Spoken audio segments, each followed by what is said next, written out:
Hello everybody, welcome to another Valheim video. Today we're playing Path of Magic, which is a special kind of, let's say, layer you put on your Valheim server and it changes all the rules, changes the progression, changes the mechanics, and it's been an absolute blast working on it. So in the previous episode, what we actually worked on was this awesome house here. And basically, we made an area that's easier for new players to find their place, if that makes sense. Oh, sorry, things are a bit out of alignment there. And so now, when you start on Path of Magic, you start in the center of the world, pretty much, over there. And then you'll come over here, and one of the first things you'll see is this bridge. And now, because of our work, well, Pan and I's work the other day, there's now this sort of greeting area that we set up previously. So if we go over here, we can see that we now have stairs and everything, and there's this special place. And if you go over here, there's all of these beds. And this can be the first spawn spot for people. You can see I've already set one here, right? Yeah. And then there's all these fireplaces, everything's ready. You can just dry off and then set your spawn spot when you start on Path of Magic. That's the general idea. As we can see here, you just claim a bed. Now, anybody is welcome to join Path of Magic. All you have to do is kind of look around on YouTube, on the JP Valheim channel, and you'll find a Discord for the pool side. And in that Discord channel, you'll be able to get the information to join this server. It's public and available to anybody. So, 1 second, Val had a question. Can we still trade black metal for iron? And yes. So, there's all sorts of different ways to trade things. And so Val is basically asking if a mechanism exists to turn black metal into iron. That's what he's talking about. So what I'm gonna do, we got all this wood here. I have a feeling this place is ready. Really, all it needs is like another person here to put in some stuff, maybe to decorate. For now, what we're gonna do is just put one very simple workbench. That way people can make, they can at least repair their gear there, right? That's the idea. So what we're gonna do is head over here, and I think, honestly, I wanna like fight something. I wanna do something interesting, and probably that means doing some more burial crypts, but I'm not sure. Certainly have the things to do some burial crypts, and we have this ultra cart, which I bought, and you can see that a normal cart, it has 3 by 6 slots, or 18 slots, whereas an ultra cart has 4 by 8 slots. So there's way more space in an ultra cart. And what we're gonna do is just take this ultra cart and head off on our merry way. And we now have a special place they could do something. And I have a feeling that some players or some new people might furnish that area. But for now, we're gonna go look for another adventure down the Path of Magic. Really, the idea with this thing is it's pretty much a hello, Demonert. Are you new or is that demonic? Because I just set up these different stream manager tools. And so things look different, and now it like shows the messages and does a little animation and stuff. And supposedly, if you do an emoji in the chat, then yeah, it shows up on the screen. You see that? You see this? It's crazy. All right. Hello, by the way. I am... All right, I got distracted, sorry. So the idea with the Path of Magic, pretty much, is that there's a big path. It's no map, no portals. And you can come on here on a new character or an existing character, and the path just goes on and on and on and on. And eventually you get to a point where it's so challenging it matches your progression. So here we're still just in the very beginning, you know, nothing crazy. But if you keep going, eventually the path goes all the way to the Ashlands. So it's quite a trek. And we've actually only been on just the very beginning of the path in this series so far. We're like 20 episodes deep, and I've gone down like 5% of it. Hello, the adventurous gamer. It's good to see you again. Yeah, I got some fanciness now, so supposedly it'll show like how many people are watching on YouTube. I don't know how accurate these numbers are, but that also means that I don't have to look at it. Sometimes I get distracted by that number. And basically I have to keep talking as if there's a bunch of people there regardless of how many people are there. So maybe it's better. But I basically caved, and I was using a free multi-streaming tool, but I was just like, F it, and I'm paying the $30 and then using all the features, and if I don't like it after 2 months, I'm just gonna get rid of it and go back to what I was doing. But to be honest, it looks pretty cool, because there's all this other stuff I can do. Like, if I want to go on a break.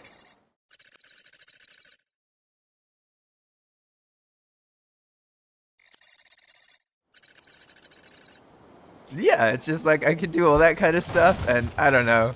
I mean, maybe this is simple, but for me, I don't know. I stayed up late last night, like, setting things up, and I came to the conclusion that there are so many different overlays and things to set up and things to do that, like, I can't just do it in one night before I stream. I need to, like, practice in these things. But it's been cool. It's definitely been very cool. And it looks like as long as I stream earlier in the day, when people are, like, still working and everything, then it's fine. I can just hang out and stream. It's not a big problem. Hey, Jorn's here. I don't know if Jorn is a new character or someone else's, another player on a new character. But hello, Jorn. Welcome, welcome. I am looking for that copper node. That's so funny. Ah, Jorn is the adventurous gamer. Awesome. That's cool. Well, if you wanna, I don't know where you are on the server, but I'm kind of feeling like doing some exploratory combat shenanigans or something. So there's these burial chambers, and I've done a couple of them. They're pretty crazy. But I haven't even gotten anywhere near the scripts yet. A troll scout. Isn't that suspicious? Rainstorm, and then there's this troll scout, huh? Not anymore.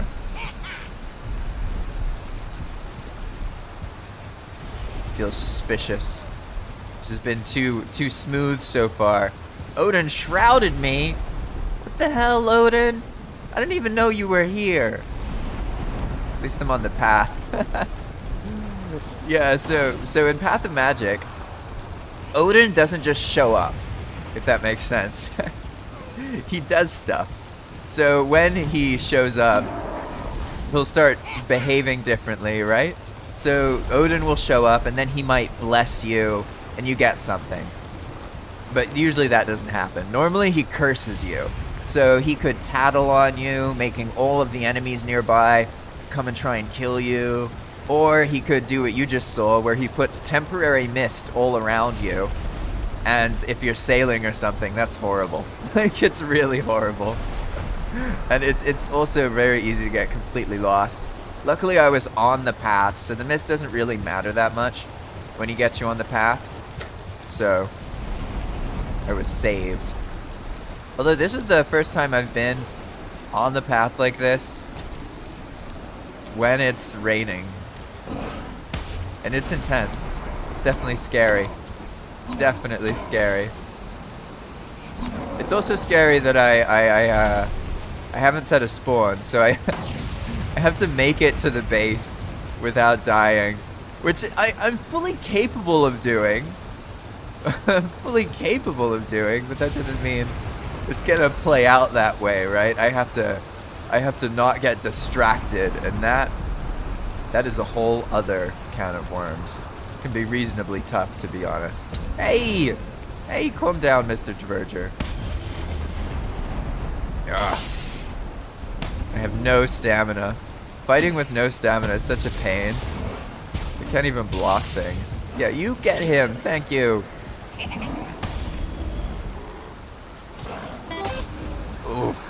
brutal. Oh, earlier today you ran to Motors Peak. Hey. That's cool. That's further, let's see. Motors Peak is the second mountain. Yeah, did you find the Diverger tunnel? I haven't shown anyone on the stream the Diverger tunnels yet, but they're really cool. I had a lot of fun with those because this is a no portal world, so there's no teleporting. But sometimes it would be nice, right? So the idea is there actually are some places where there are portals, but you can't like change where they go. They're one-way portals that only go to a certain place. And so if you find them, you're in a small black forest, and then it leads you to a really, really big black forest. That's the idea. God, you just ran on the path. Nice.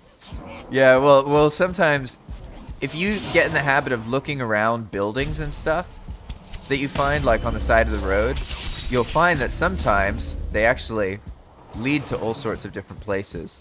Oh gosh, what is this? I don't like how this is going. My cart?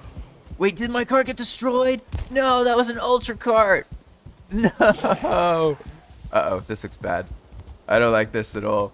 I don't like these odds. It's time to pull out the silver arrows. The great equalizer.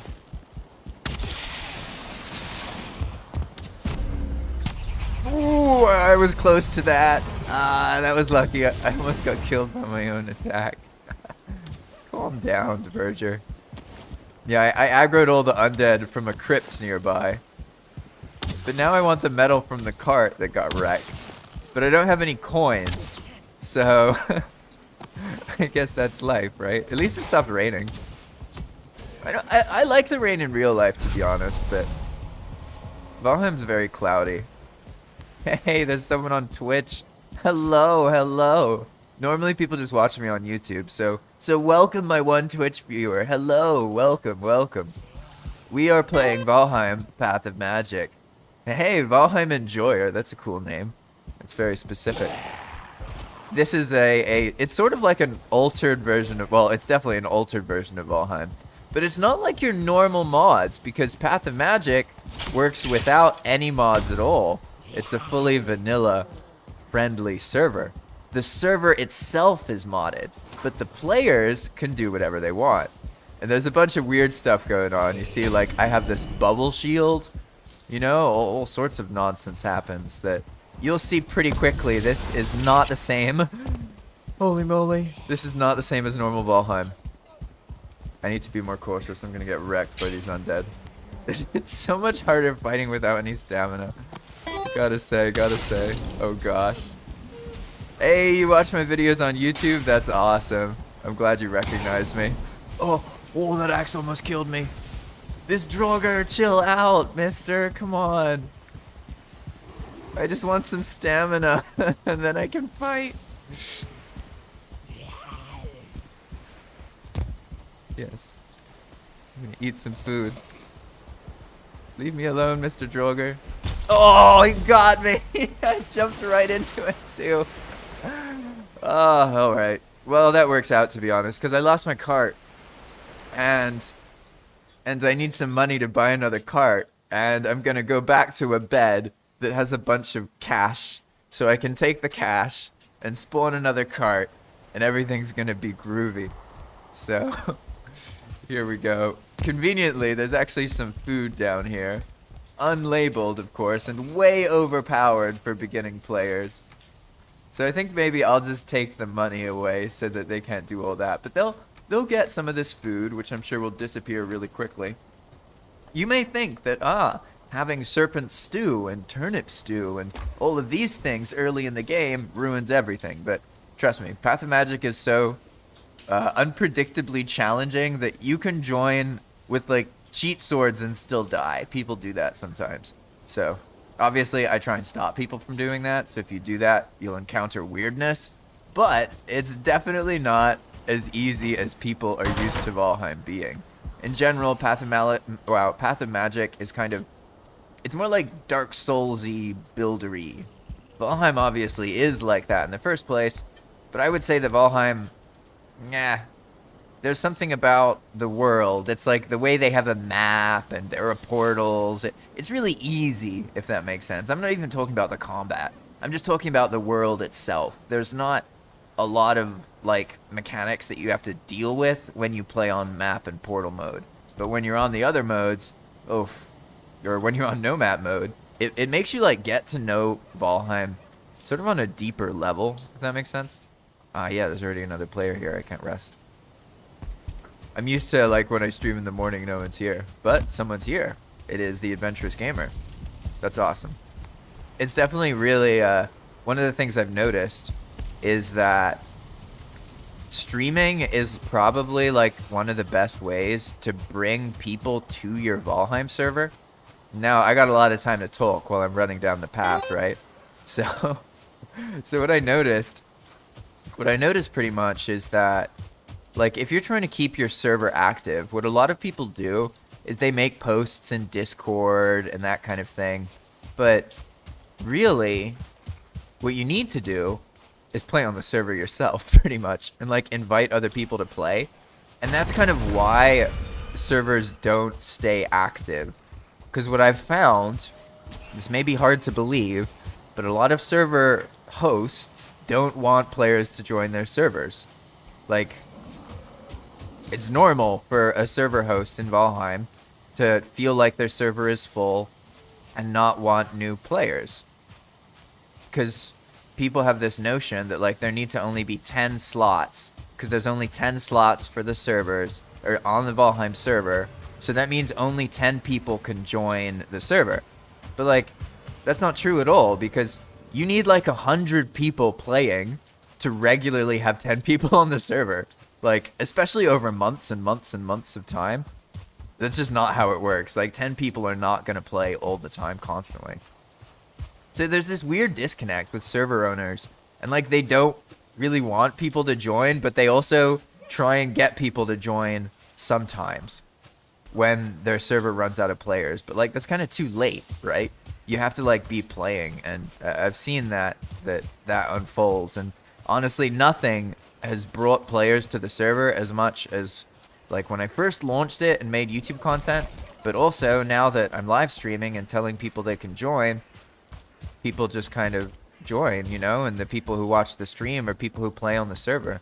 So also from like a streaming perspective, like your stream's gonna do better if you're really interactive and people can like hang out with you and play with you. Like it's gonna help your stream and it's gonna help your server. It's like a, what's that called? A mutually beneficial relationship. And I saw your message, the Valheim Enjoyer. Sorry, I didn't respond earlier. And Valheim Enjoyer says that they liked the Dakar 9-byte session. And for those of you who don't know, on YouTube, I publish interviews about Valheim with various people. And I've done a couple interviews, 3 actually, with Dakar, although the third one is part of Valcon, so it's not published yet. But we did this really cool panel. It was like Dakar, me, Raka, and then like 3 or 4 other people. And it's all about Expand World prefabs and all the craziness that you see here. And it'll be part of the Valcon event that's happening in about a month, actually, less than a month. Valcon's, I think, on like February 2nd, something like that. But yeah, we made some content with Dakar and 9byte recently. I interviewed both of them, kind of asking them about their teamwork and how they made the adventure map. And it was really, really fun, honestly. Getting to talk to all these people who were so passionate about Valheim. It's just been like such a blessing for me personally. I also love the adventure map concept. It was actually an inspiration for Path of Magic. Like the adventure map is basically what I wanted to do, but in a very different way. I wanted to make a game in Valheim, except the adventure map is like an actual game map. Right? A game world. You can't just take the adventure map and put it on your old server to bring it back to life. Make sense? Whereas for Path of Magic, it's like a list of rules that change how Valheim works. And you can put it on pretty much any world. So yeah, you won't have the path, which is kind of silly because it won't be Path of Magic, but all of the mechanics and all of the craziness and most of the depth is still there. So that's kind of the idea, and also what I'm going for with this Let's Play series is the ability to basically like keep polishing and working on this world while also like being able to play test it and bring more people to the server pretty much. How much is the Ultra Cart? I need to make a little debugging thing so you can go like or you can go /buy. Wait, bad noise. I'm like trying to talk about something and look it up, but I need to make sure I don't get ganked in the meantime. Alright, there we go. I'm trying to summon a cart. And to summon a cart, you need... How much? Oh no, the Ultra Carts are in the new area. That's right. And the Ultra Carts are... Let's see. Where's the changelog? Changelog. Here we go. Ultra Cart for 905 coins. Ah, I see. I put 805 coins down. That'll do it. 905. So we toss the coins down. And this is the floor trade system. And we go buy. And then boom, we get a cart. So basically, there's a bunch of things you can buy with coins. And you can do them wherever you are. The idea is that coins become something you can use to do whatever it is that you want to do. This is an idea, basically, that I have in order to make Valheim more... Hey, what's up, the Adventurous Gamer / Jorn? Howdy do. You found me. We're taking this cart, looking for some danger. But I gotta go to the base and set up my spawn. So we'll find the danger after that, if we're lucky. Oh, 1 second. I'll join a Discord thing if you want. 1 second. Yeah, so if any of you are ever listening, when you listen to the chat in stream, there's going to be a delay, right? You'll hear me talk like 20 seconds later than in the game, which can be confusing if you're actually playing here. So if another person is around, I usually get in the live streaming voice chat in the Discord channel. So that way, if you can just join that, you can talk, but you don't have to talk. And then that way, hello there. Hello. Now we can hear each other live. Oh, hey. Yeah, I have to turn down the YouTube channel. Yeah, don't worry. I'm right. They might not be able to hear your voice very well because I haven't practiced balancing it. But do you want to do you want to take this cart? I actually thought there was only one, but I remade this cart. No, the other one. Yeah, I thought that first one broke. I just assumed it was broken, but apparently I just dropped it. And that's why I built this second one. And I think I died like somewhere further along. Yeah, in the Draugr near your... yeah. So, what's it been like for you here? I love asking new people about their experiences. Yeah, well, I haven't played more than like 3 sessions because I haven't not had so much time. So today I just ran down the path and watched what was there. Oops, that's ghost. Yeah, it's this is like a trope of every stream pretty much. Uh-oh. I don't have the best gear. Or... It's okay. Whoa. I'll try and just run away from him. I'll try and keep him preoccupied. I always get chased by my own souls. It's like a part of every stream. So this is your third, sorry, like your third session here? Yeah, I've built something in the beginning, and then I just wanted to run down the path and see what it looks like. So I haven't had time to explore or build too much. Yeah, I mean that's exactly what to do though. It's supposed to be pretty easy to figure out. Like there's just a big path, you run down it, and then shit happens. Pretty much, that's the idea. Yeah. I mean, I haven't seen as much thing happen yet, but that's because I've been like staying safe. most of the time. So. Do you want I a have copper to- knife? I've got like some extra Yeah. stuff I picked up from looting. Yeah, I And can then take here's it. some food if you want. Yeah, I have some food, but what should I throw Some away? better food. I'm full. Like, Yeah, that's the classic problem. That's the one thing. There's like a bunch of Path of Magic is about like, how do I say? About like dealing with issues that were already in Valheim, basically. yeah, But some of them I can't really work with. Like inventory, I can't make the player's inventory bigger because it's no, all client side. So that, there's mods you can use for that, but you're also yeah, free to use whatever no. mod you want, pretty much. Yeah, okay. Yeah, because I've used it before. I have run servers. I'm from Sweden, so I had some just for Swedish people with mods and stuff like that. Ah, that's good. But I haven't just it's been a couple of months now around with PvP. But I mean, so much to learn and so little time. So Yeah. Have you checked out Arena World? no. Oh, but so did you just said you were playing around with PvP, right? EVP. Oh, EVP, Adventure. gotcha. Yeah, yeah. Gotcha. Oh, EWP, like Expand World Prefabs. EWP, Oh, yeah, okay. Yeah. I see. Uh-oh. Alright, we can claim our beds here. Oh, There is the main base we've been playing through in this live stream series is right over here. Just clear these skeletons real quick. Hey, it looks like the crypt reset too. That's awesome. yeah, it's EWP. You can do a lot of stuff. So I'm just curious to see what you have done here, and like trying to build a world right now. It's you just steal things from people before you understand what's really happening. So you Yeah. can make your own stuff. Yeah, you find like a big database of all the things. Interesting. I wonder if Discord is what. One second, my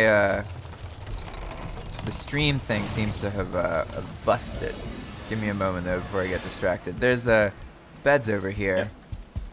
and this is the main base basically. Hooray! Let's see what happened. Why? Is it Discord audio that messes? One second. I'm gonna leave this for a moment just to see, because basically my stream went down to like 300 kilobit and it's all breaking now. Yeah. Let's see. I don't know if the Discord audio matters that much, to be honest. It just looks like this kind of happens sometimes. And let's see what's going on. So it's crashed down to like 200 kilobits. But anything different? Hey, well now the bitrate is totally back to normal. What was that about? That's so weird. Sorry about that. I obviously have internet issues. I guess that's just my life, really. Can't really do a whole lot about it. But does it change that much if I join the... Well, I left this Yep. and it didn't get that much better. So I guess I just have to accept that that's just my life. Sometimes the internet is so bad it will kick people off the stream. I can't Okay. just have to live with it. Yeah. Did you get a bed? No. Yeah, you can probably make one. Yeah. Here, some wood.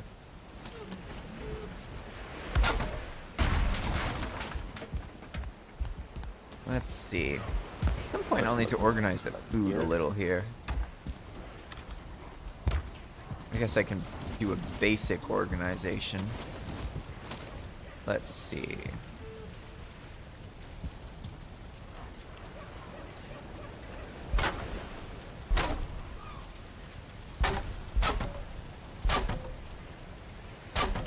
Let's see what. Oh, this trader is still alive. That is impressive.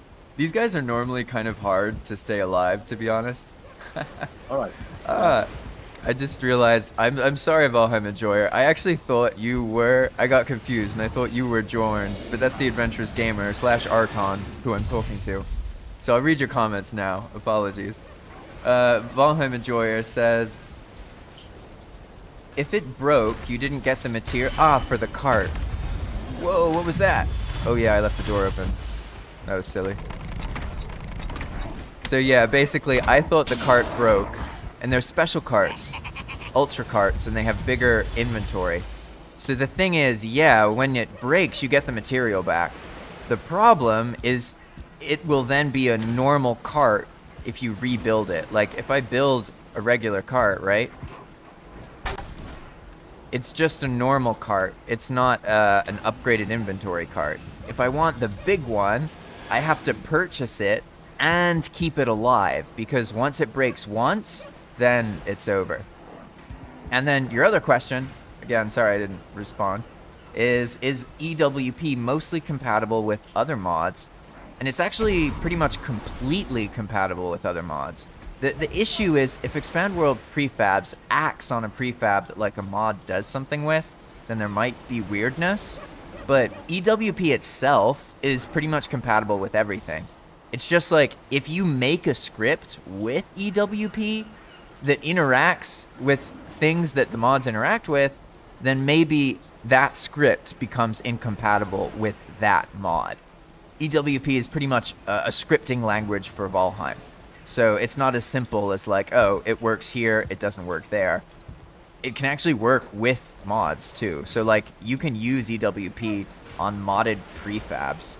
I haven't done that much, but I know it's possible. Have you tried that at all, Arson? Yeah, I get some mods for weapons and stuff like that mostly, and monsters. So I use the and it works very good. But I don't know. I'm not using a lot of mods beyond just monsters and like yeah, stuff. Not something too complicated. No, yeah. So that's far beyond my knowledge as it is right now. So I will try to make some easy stuff for now. Let's see. All right, do you want to give a shot at one of these burial chambers? Yeah, of course. Let's see what kind of. I have my knife right now. Nice. Okay, that's good.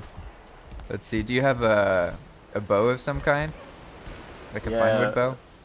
Yeah, no, a regular one, wood bow. Ah. And I don't have any arrows. Here, I actually have two.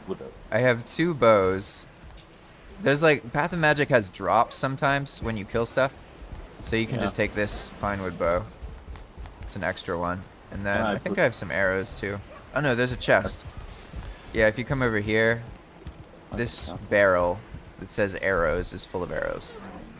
Yeah, but where I can, because I have full inventory, can I just put some stuff in a chest? Yeah. So what is all that?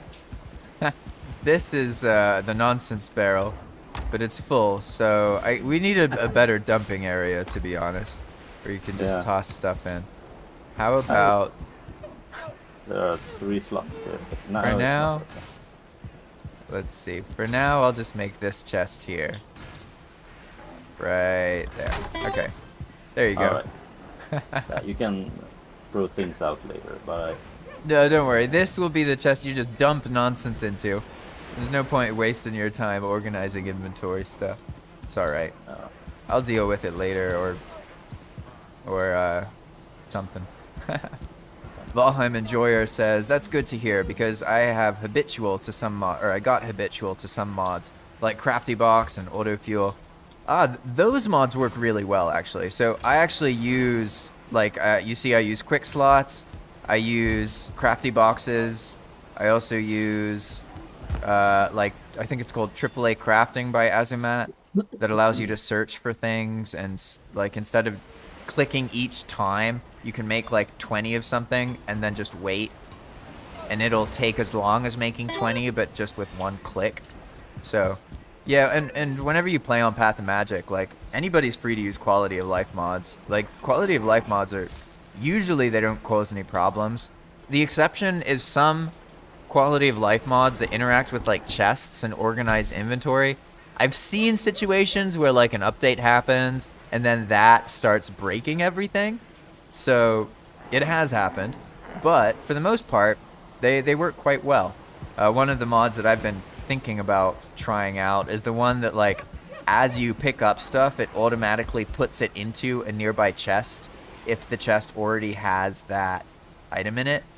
And for my own pack rat sake, I mean, like, I feel like my whole Valheim experience is just looking at a full UI screen and trying to figure out where to move things. But not only for my sake, also for the stream's sake, like, it's very boring to watch people run around the inventory.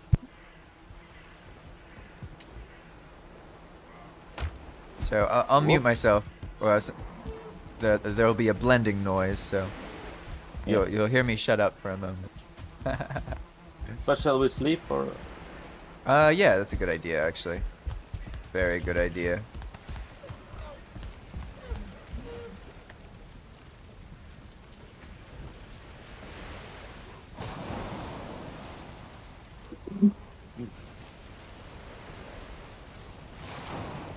Yeah, today go on, sorry?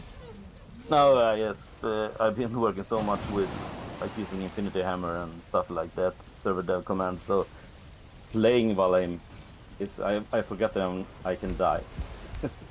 I forget that I use stamina and stuff like that. Yeah, it's totally true. Yeah, that happened to me a bunch when because I was just doing dev stuff for like 4 months, pretty much. I like completely stopped playing Valheim normally once I got into EWP. Yeah. And then I was lucky because there were I was already running this server, right? So I just started like messing with it, and then people kind of liked it, so that made it easier for me to develop because I could like make something and then somebody would try it, and that way I didn't have to like try everything myself. I could just focus on developing stuff.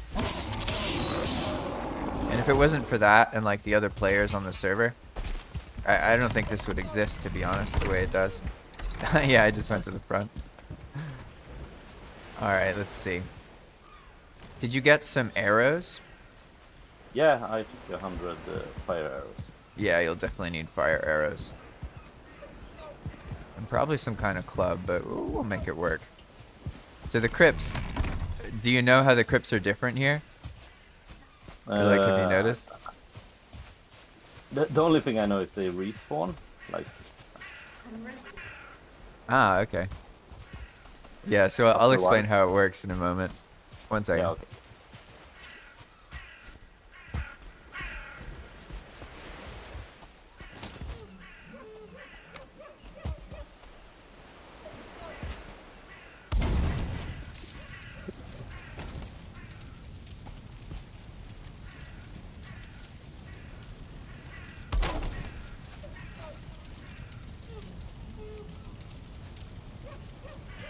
So pretty much, oh no, I'm already rested. But basically, the crypts are, there's two main changes. One of them is that the stuff inside is completely different. It's not like I added the layout or changed the dungeon. You know how they're full of those pickable mushrooms, those yellow mushrooms? Yeah, you. So I found out that, yeah, exactly. You can add like a weight, and so make it so there's like 30 different things that can happen every time a yellow mushroom shows up. And you end up making a crypt that like has a bunch of different loot and different monsters in it. And then the other thing is you can edit the expand dungeon file and then make it so that the dungeons themselves are 2 or 3 times bigger. So they're not always bigger. Basically, like sometimes you can enter it and you know how like the hallways are blocked off in the entrance? That still happens, but the dungeon itself is literally like 2 or 3 times as big, and it's just a text file you edit. It's pretty awesome. Okay. Yeah, I haven't played around with that. I have like swapped objects in dungeons and made them like new dungeons and Yeah, new stuff yeah. in them. But I haven't made them bigger or stuff like that yet. So Yeah, that's cool because sometimes they are a little bit too small. Yeah, and it's interesting because they're actually a lot bigger than I thought they could be. There's all these rooms that happen that I didn't even know were possible, to be honest. So, Valheim Enjoyer says, yeah, they noticed that, and that dungeons are bigger and get reset. And yeah, so you'll see. I'm breaking the YouTube rule now because I'm telling, not showing. But I guess we can go in now. You do have to be really careful though, because like I didn't just change things a little bit. The idea with the dungeons is that they're really dangerous. So like, if you clear a room, that doesn't. Oh yeah, there's a wolf. A wolf just walks by. If you clear a room and it's empty, that doesn't necessarily mean it's gonna stay empty, if that makes sense, because all the spawners are on delays. So an enemy, like there could have been a wraith that spawned right here in front of us, but because it's on a delay, it won't show up for like maybe 10 seconds, maybe 2 minutes, and that makes it so you often get ambushed behind stuff. So I'm just saying this because you genuinely have to be careful, because even as a new like an advanced character, you can get into a situation that's really hard to retrieve your body. Okay. We'll be careful then. And but we'll see. Like that's the worst. Yeah, we have a wolf option or yeah. 2 doors. Can you excuse me 1 second? Yeah, of course. There we go. I'll say hello to the second Twitch viewer. Most of my viewers are on YouTube, so whenever I see that someone's on Twitch, I'm always like, wow, hello. You're here with Valheim Enjoyer. Ah, you're back? Yeah, my daughter is at home. Ah, no worries. Valheim yeah, something killed the wolf for us. That's generally how it goes. Yeah. And Valheim Enjoyer says that they hope they can't climb up on the platform that we're standing on. And I have bad news for you, because they actually can right here. I don't know what changed, but the monsters, like, depending on the crypt height, can just walk up here. Yeah, so, I think that's a good thing, because everywhere I think that you can just stand and kill them with arrows. It's a little bit of a cheat, so sometimes that's good if you're creative and you do that, but just in a dungeon, just standing there and shooting with arrows. Yeah, it can be very boring. It destroys the feeling. Yeah, exactly. And yeah, now there's this little piece of earth here, so there's a ramp, and you don't need to jump. Yeah, that's nice. There's a dverger in there. It's probably more than a dverger. Yeah. I'll try not to, because if I get right behind you, I can block the way. Oh, this dverger, yeah. He's the one who killed the wolf. I see. Yeah. So these guys are cool because when they spawn in the crypt, if you get like a full stack of treasure, you can actually just sell it to them and like convert it to coins and help clear some inventory space. Okay. Let's see if we get lucky. I'll stay like a little bit behind you just in case you need to suddenly turn around. Hey, there's a chest here. Uh-oh. Uh-oh.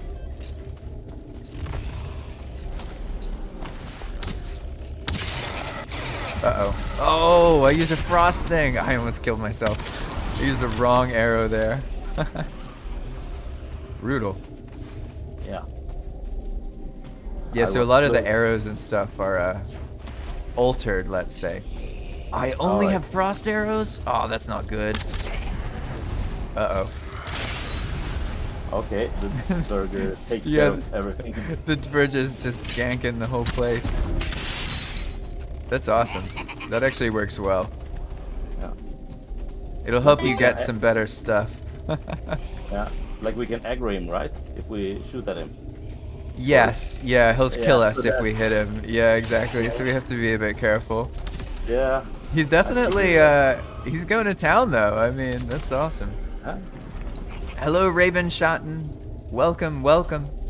I've set some different things up, so bear with me here if I don't notice the chat, but it should show up in the stream, and you should also be able to, like, look up there and see, like, who's watching on certain platforms.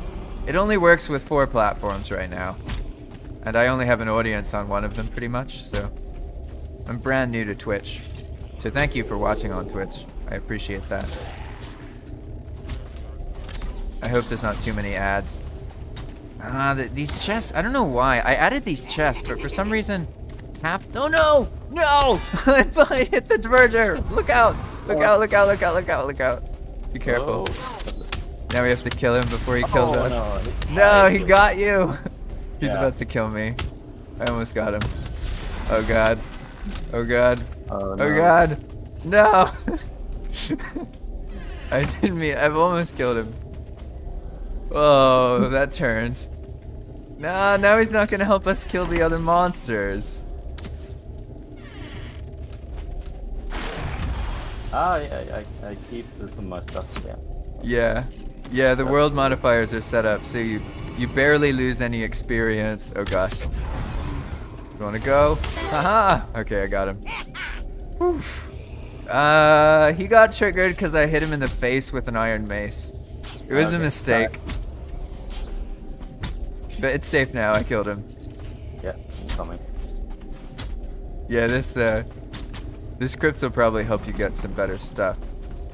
But I haven't figured out, there's something that happens with the chests. I've added extra chests to the crypt, but for some reason, like half the time they spawn empty. I don't know if that just, I don't know if that's just a normal thing, like chests can spawn empty. Like this one's empty too. Not in vanilla, it's not. Yeah, right? I don't know what that's about. Hey, treasure room. Oh, more lanterns, that's nice.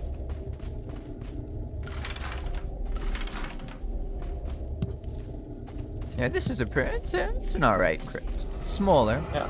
But you need the smaller ones for the big ones to feel big. So on one hand, Yeah. they play a purpose, you know what I mean? Let's see, Yeah, I of got a course. bunch of nonsense though, let's see. Just gonna put this nonsense away. Definitely need that tin. Tin, for some reason, I don't know why, but it pretty much stopped respawning. So now tin is like a rare thing on this server. Okay. And one of the ways you get it is in these dungeons. But I didn't bring a pickaxe. Like a fool.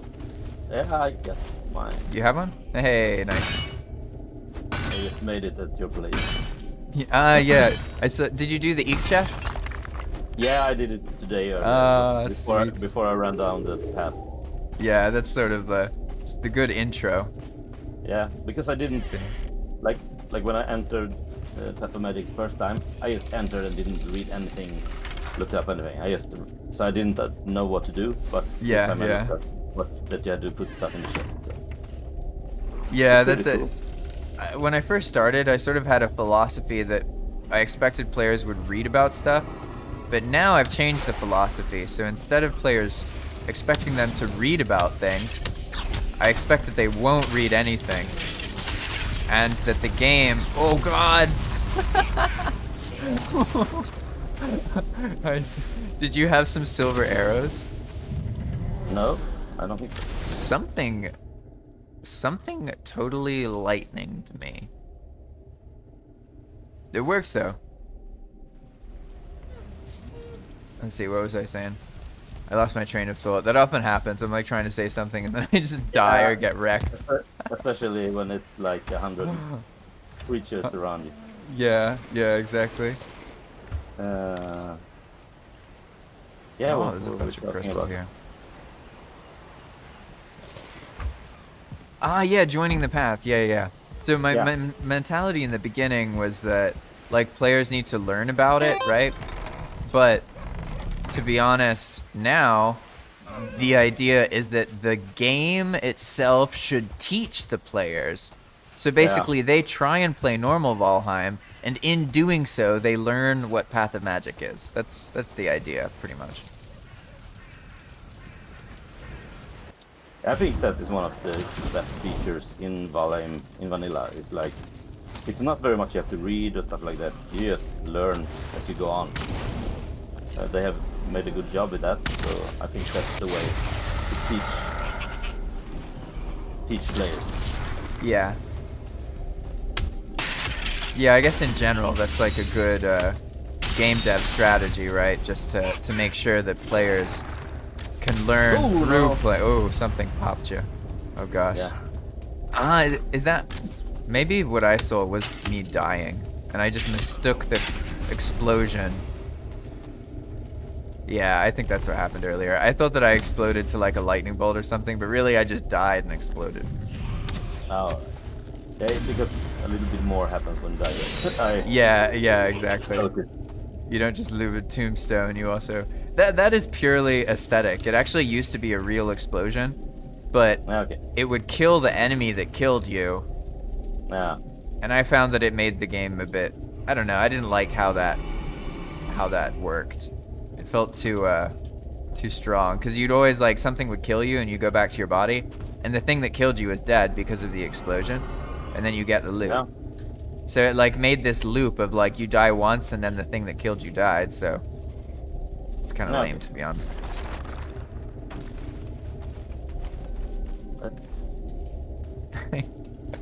That's actually the first time I've accidentally shot a diverger or aggroed one in one of these caves. Normally they're really useful. Yeah, I can see that. Let's see, this chest. Hey, this chest has some stuff in it. Nice. Oh, it's skeleton. Just one. How tame. It's a good room. Yeah, right?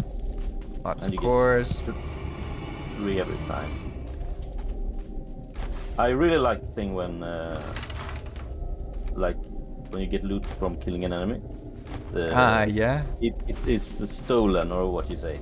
Yeah, the goblin thing. The goblin thing. Yeah, I would Yeah. really like that to be there'd be like goblins running around, loot hoarders. Yeah, or loot something. goblins, right? At some point, I've been thinking about making some kind of key system.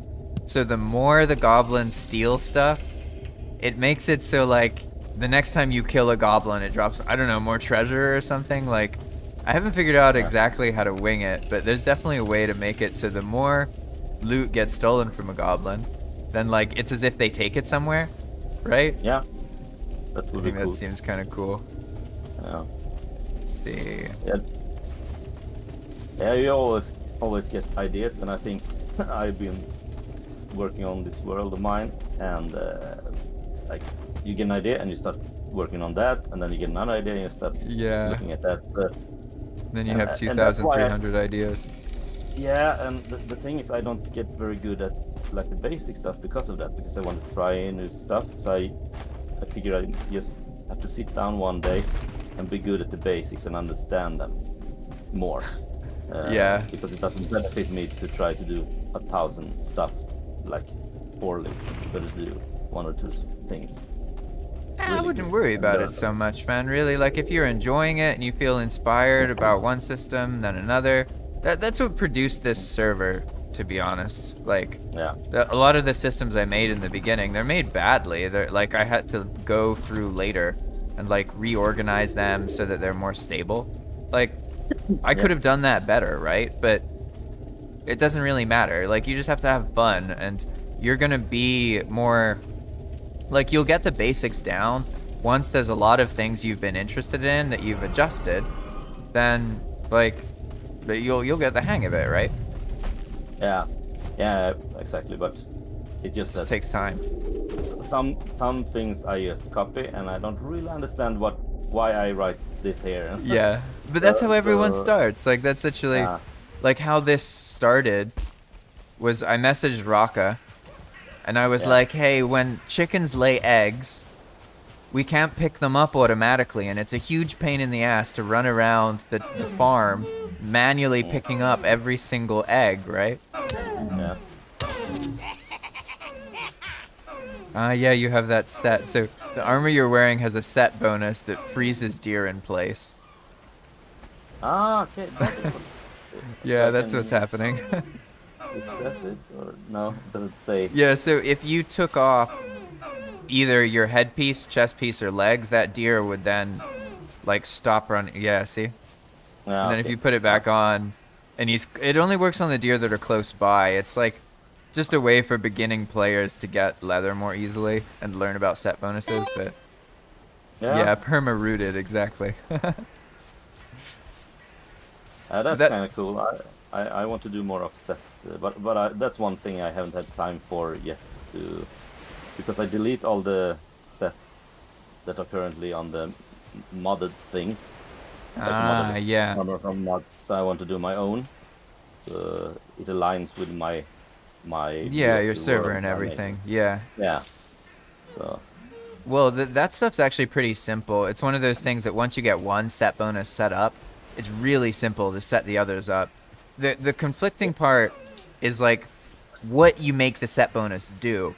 Like yeah. if you want to just do simple stuff, it's easy, but like for example, I wanted to make an armor that fears enemies. So when Okay. you Yeah. wear a certain armor, other enemies run away from you. Make sense? Mm, And that yeah.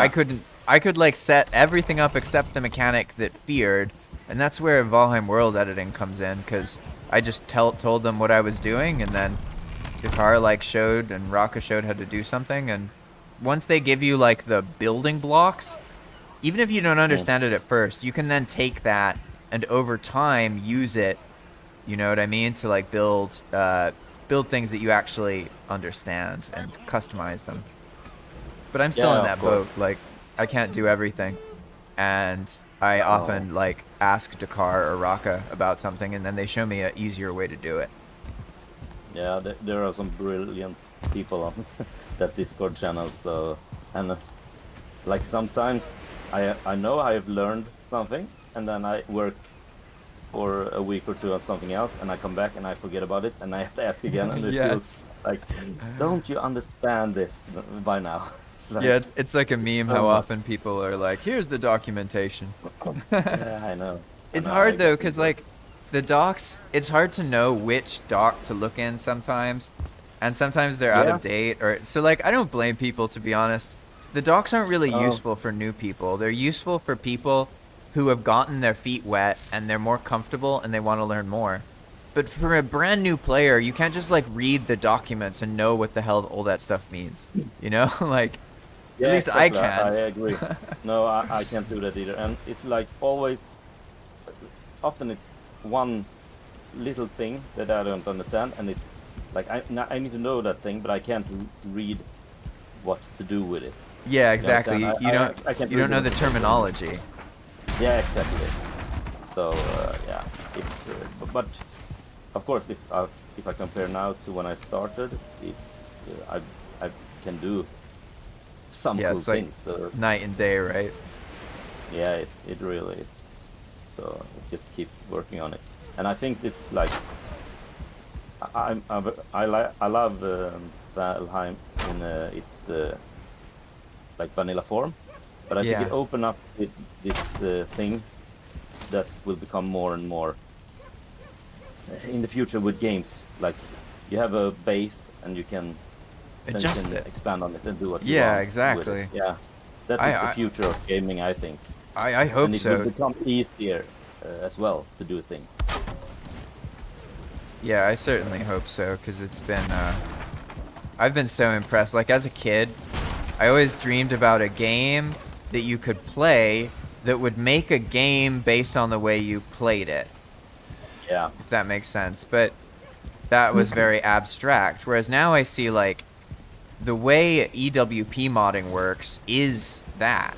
Basically, you yeah, know, you play Valheim and then you find things you want to change. You can just adjust it. You know, you don't need to. Like, I mean, there's certain things we can't easily adjust, don't get me wrong, but it's yeah. still like, I don't know, there's I a love it. lot we can do, especially compared to like a year ago.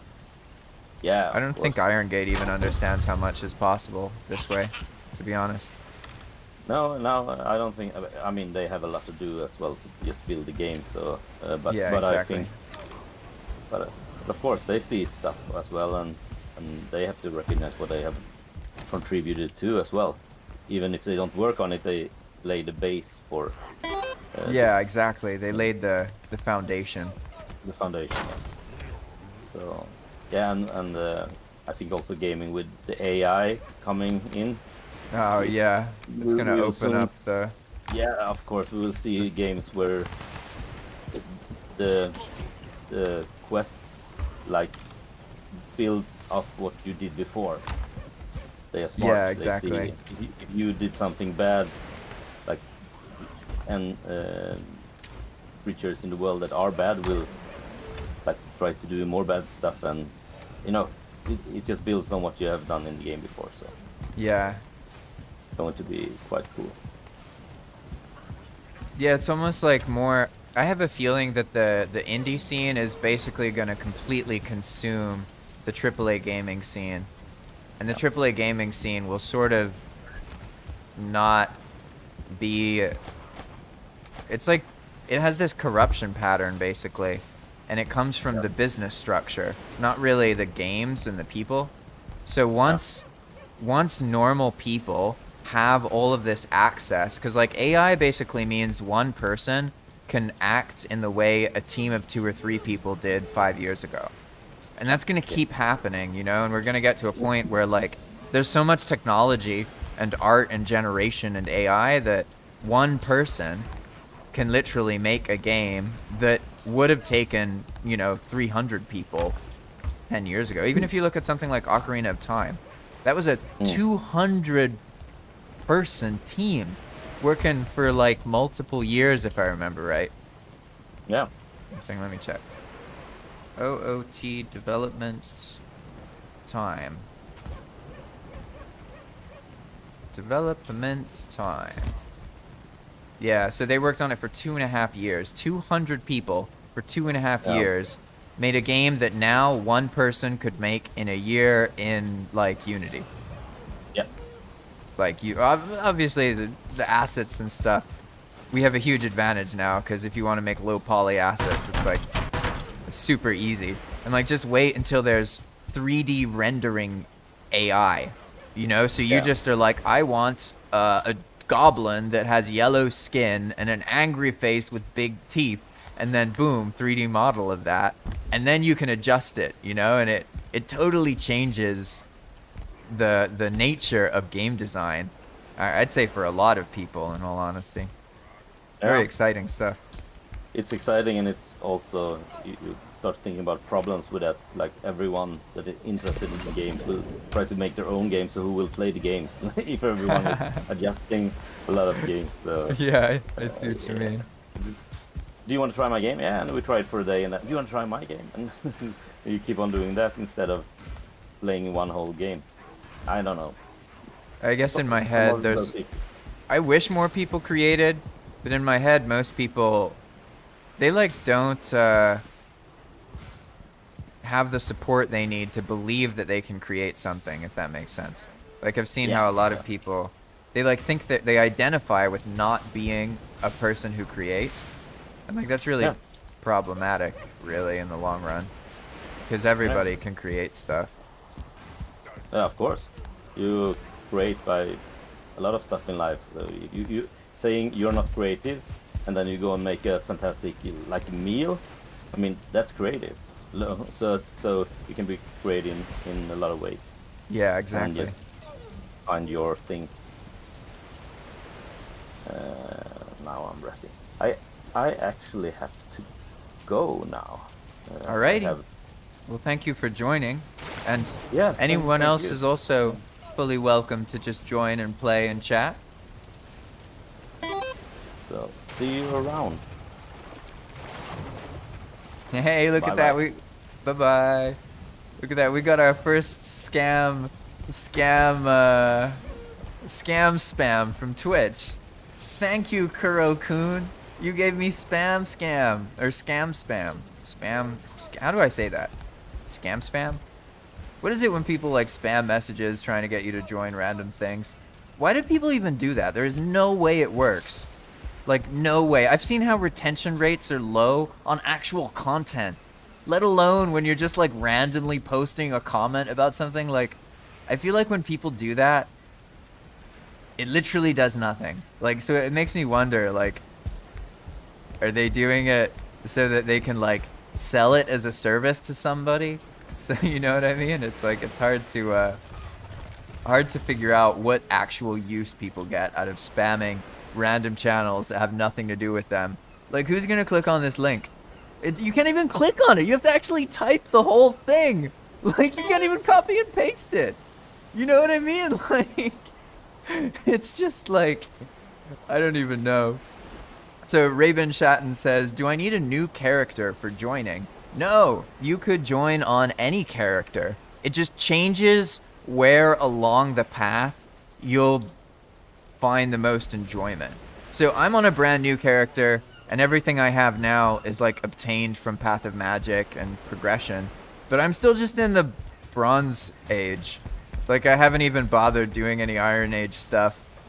I've just been finding new mechanics to focus on in the Bronze Age, and we've been building out this base and dealing with server stuff and all that. So, yeah, you're welcome to join on any character. Like I said, like, some people join on, like, fully armed, they beat the game characters just to see, like, how it is to fight stuff and go into the Ashlands. And you can do that if you want. If you want to just join and run all the way down the path and explore and get to the Ashlands part, like, you know, you can do that. That's a solid couple sessions, to be honest. Most people don't make it to the Ashlands. They get distracted by something or they die. So, yeah. Let's just say that you've been seeing the very early version of Path of Magic, which is just the Black Forest and stuff, whereas it's not like it gets a lot easier. It's like Path of Magic is easier if you're fighting undead, but if you're fighting other monsters, it can be a little bit harder because there's not as many AoE options. But let's see. Now that we hung out for a bit, I'm trying to figure out what we can do. You know, one thing I've been meaning to do is one of the first boat chests, or the boat quests. Path of Magic has 4 special boats that you can get that are like a unique boat. It's not the same as like a regular boat. It's kind of like how this is an ultra cart. It has more space than a normal cart, right? So you can also get special boats. And one of the things that I think we're ready for, because we need 100 amber pearls for it, is the carve quest for the, I think it's called the whip or something like that. Actually, no, it's called the tune. That's right, lore appropriate names. So that's what we'll do. We're gonna do the quest, because we have the quest rewards stuff, for the tune carve boat. I just have to remember how to summon the guy. I think I go near the water. Oh, no. I remember. There has to be one of these boats nearby. And then all I have to do is just, I think I just summon him like right here. Let's see. So we're going to make a little, you know, you always need a little space for your diverger. Otherwise they're going to run away. So let's make him a little house here. A house? Maybe house is misleading. I'll give him a little door too. There we go. Look, I learned a trick. Big door, and then you can clip it. Little door. There we go. Alright, he's got this little door.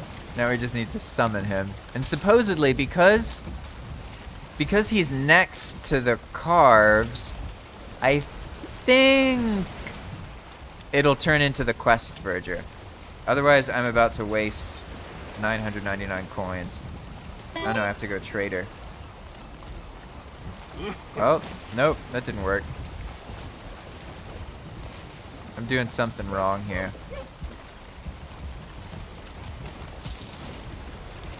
I'll have to look at it, to be honest. Valheim Enjoyer says, a little cabin. Ah, that's actually another thing people do. They often join and then, like, build a little place, but I see, yeah, you were talking about the diverger thing here. And for some reason, he didn't show up. So, let's try again. But I did get that message, which was weird. So I guess this means... Is it because there's 2 boats? I'm trying to remember. Give me a moment. I'm just going to look up how exactly I start the quest. I don't fully remember, so I have to look at the file. Again, a lot of the things that I made on Path of Magic, like now I understand what I'm doing. I know how to script, and I know how to like make things in a way where players learn about them organically. But that's something that I didn't do for this quest. So the quest, you have no idea how to do it unless you already know it exists. And it looks like in this case, something is happening wrong and the guy's not getting summoned in the first place. And I have a feeling it might be because there's 2 boats. Yeah, so if I did it under the roof, that is a good idea in normal Valheim, but in this case, yeah, it has nothing to do with the shelter or anything. I just need to look at the actual script, and let's see, it is the Tune quest, T. There are so many scripts that I actually have to like search for the right one sometimes. Here it is, Tune quest, alright. So let's see, I could even show you this actually, I may as well show you what the actual... Ah, no, I haven't set that up. I could do that though.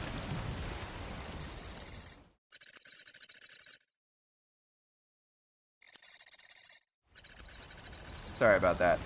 I see that there's no sounds in the other one, so I'll just have to find it. Okay, so when the player says trader and they're next to a carve in the Black Forest, it should spawn this special kind of verger. But for some reason, why did that not happen, I wonder? Does it have anything to do with there being 2 boats? Or maybe, is one of these a special boat already? That could be, but I don't think so. It looks like they're normal boats. Very weird. I'm gonna try sailing one out of the way. It looks like maybe there's I made like a... What happens with Expand World Prefab sometimes is like you make one script and it works great, but then you add another one later, and then that other script messes with the first one, pretty much. Looks like that's what was going on. I'm gonna get this boat out of the way a little bit. Let's see.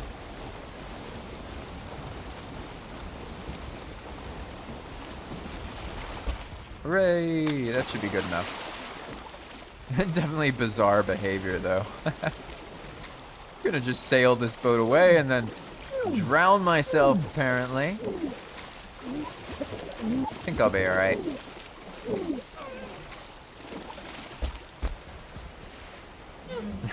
And so one of the other Expand World Prefabs things, if you haven't noticed, if you look at the server chat, it actually says what characters are doing, right? So Labrat is struggling to swim in the meadows. That was because oh! In the meadows. Wait, does that mean this is technically meadows? That would explain why this doesn't work. Oh! Oh! Okay.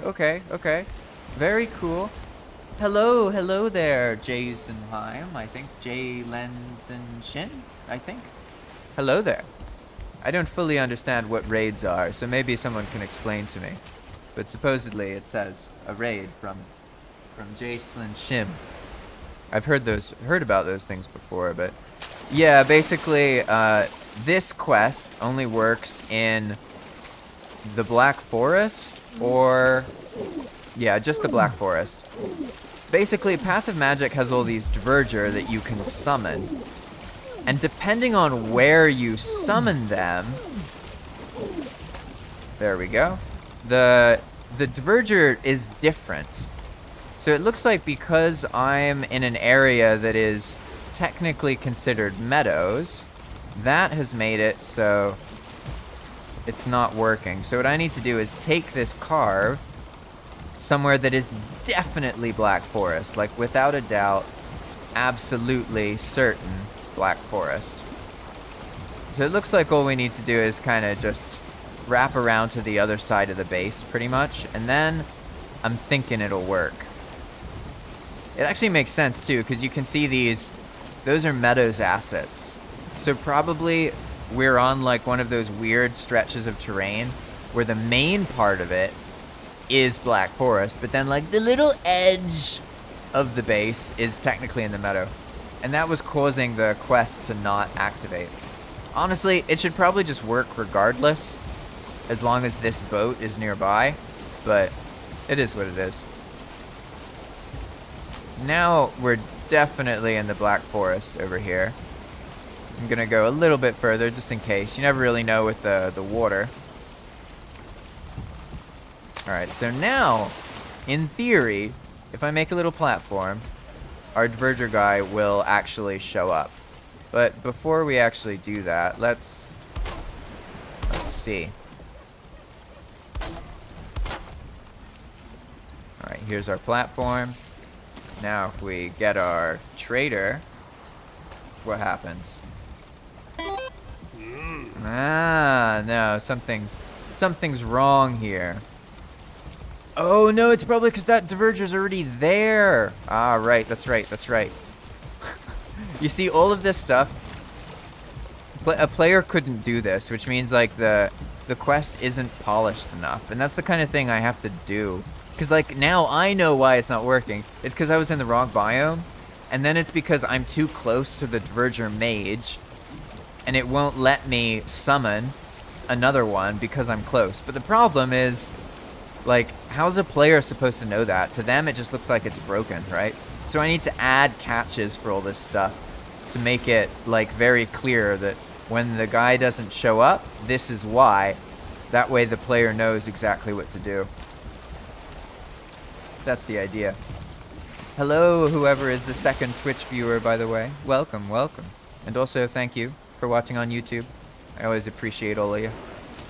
So, this time I'm going to be a little lazy. Instead of making him a little platform, I'm just going to see. Can I even summon him now? Because I'm pretty far away from that other trader, so I think it'll be fine. Got the no stamina life. That's the first time I've drank a stamina potion, so I have enough stamina to stab a Great Ore. New experience for me. Alright, what about now? No, it's still not working. I think maybe I should just look at it another time, to be honest. Unless I can bypass it somehow. I could try with... Let's see, okay. So what does the script itself say? Say trader, objects, coins at the cost of the diverger trader, and a carve in the Black Forest. Spawns this.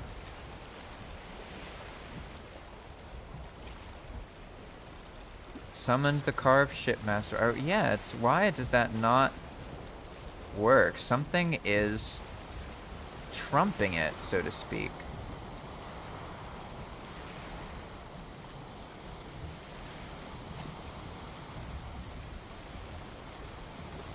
Oh, wait a second.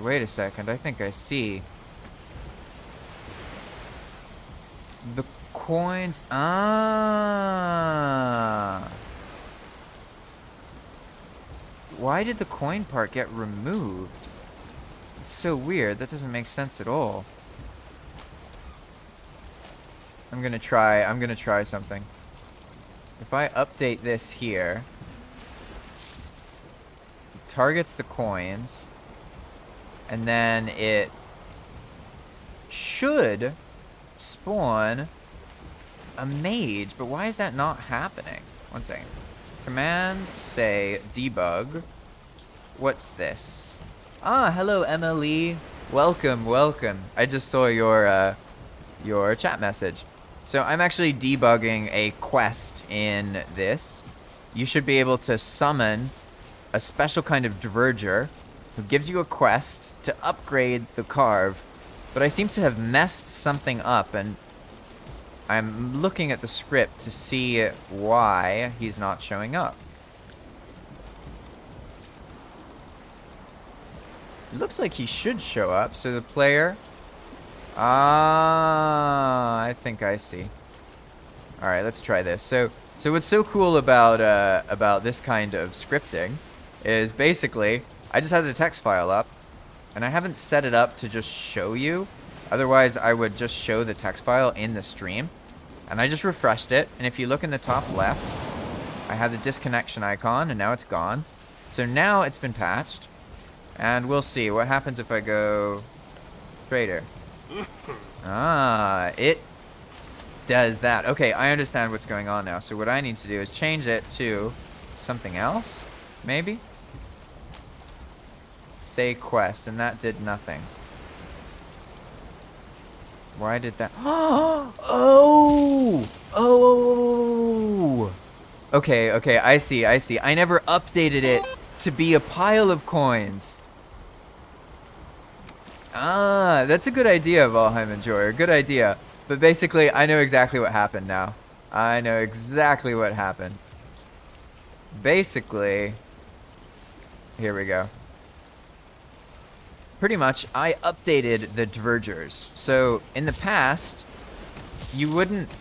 Okay, in the past, you would take 999 coins, throw it on the ground, and then summon the diverger. And that's how you would get him. But I found that to be too many steps, so I changed it. So you just build this pile of coins, and then you summon it. But the quest is still based on the first method. So, in theory, we can have our 999 coins near the carve in the Black Forest and say, trader, and there we go. We get the carve shipmaster. Finally. Whew. And so he's like, all right, that's a nice carve. Why don't you build me a spice rack? Yeah, that's how these quests work pretty much. You build them. And then he's like, all right, I want some other stuff. And then you're like, all right, now I got to build him a spice rack. That means I need to go over there and get the stuff for the spice rack. I also need to make sure this guy stays still and doesn't leave. So I'm going to make him a little platform now that we've successfully summoned him. Hello, Smokestack. Welcome, welcome, welcome. I am working on a quest to get a much stronger carve, a custom unique ship. This is something you can do with Expand World Prefabs. You can make quests that give, let's call them, creative rewards. Instead of like a strong sword or whatever, you get an actually practically useful thing, right? In this case, we're gonna get the fastest ship on Path of Magic. Yes, the fastest ship is a tiny little carve, a special version. You'll see what happens. It's pretty cool. I'm honestly, I thought I had broken something, but now I found out it's not that I broke it, it's that I made a new system and I forgot to update it. So I was just using the new method when I should use the old method. And that's really easy to fix, like really, really easy to fix. So now all I need to do is pretty much get this guy onto this platform. And yeah, he's pretty much just gonna chill here. This is gonna be his house. Hopefully nothing too crazy comes over here, because these ice mages in particular, they have a really powerful long range attack. Like he could shoot something all the way over there, although it's kind of too far away for him to notice it, but they are very, very, very powerful. So here we are. This is probably enough for now, and he asked us to build a spice rack. So that means I have to get the stuff to make a spice rack, but also a cauldron, because if I don't make the cauldron, I can't make the spice rack. So that means we'll need all of this stuff and also some tin, and then to come back here and give him what he asks for. And we'll see, because the quest didn't work at first, but now that the quest has started, I think it'll be alright. I think it'll work out. Alright. Just need to go back right over here. Smokestack says, cool, I just started a modded game. I basically just build stuff now. Yeah, I mean, I think that happens to a lot of Valheimers, to be honest. People get into building and then they like, some of them completely stop playing the normal game. Like, Dakar's like that. He builds like loads and loads of stuff, but doesn't know like really basic things about like how normal people play Valheim. Which is funny because he's like a super wizard in every other way and knows like every other possible thing, right? Hey, Jake in the bushes, what's up? Jake is one of the players on Path of Magic, and he also live streams his playing of Path of Magic, which has been really exciting for me because I always hoped that at some point people would stream what they're doing so I can watch the streams, and it gives me more ways to learn and everything. So that's what he's saying. And yeah, I started streaming earlier because the internet is more reliable this way, pretty much. All right, so we want 1 cauldron and also 1 spice rack. I just got to put it somewhere and disassemble it. There we go. We already had the stuff in the base, which makes this a lot easier, because otherwise we would be blindsided by having to retrieve 100 amber pearls, which is a lot of amber pearls, like a whole lot of them. Let's see, so we have that. We have the stuff to make everything. Did we pick it all up? Yes. And then we have some wood. We'll need to chop some more wood, but aside from that, looking good. I'm gonna be smart. Eat some food. Ooh, look at that. I momentarily organized stuff earlier. That's nice. Now let's see. I'm the only one here, right? Yeah. All right, cool. Oh, I'm excited. The boats are really fun, to be honest, and you'll see why. The tune, they're all practically useful in different ways. And the one that we're about to get is the fastest boat. It's supposed to enable you to explore, outrun serpents, pretty much just go wherever you want, but you can't hold a whole bunch of stuff in it. So it's not like you can move a base with it, but you can explore and move pretty quickly and basically go wherever you want. So that's pretty cool, and it's a good thing to show off in the stream because it'll show off the expand world prefabs mechanics and everything. So that's what I'm thinking. Let's see. Valheim Enjoyer says the discovery radius are buffed too. What do you mean exactly by the discovery radius? I don't remember what that phrase means, but maybe you're right there. In general, with EWP, the easiest way to think about it is like this. A game is like direct programming, right? It does stuff and it's like scripted in directly. Whereas the EWP thing, it's more like you make the server react to what the player does, if that makes sense. Map discovery. Well, if this was a map playthrough, then yeah, that might be possible. But Path of Magic is no map, so you just have to hope for the best. There is no map discovery. Yeah, that's why in the top right there isn't a map.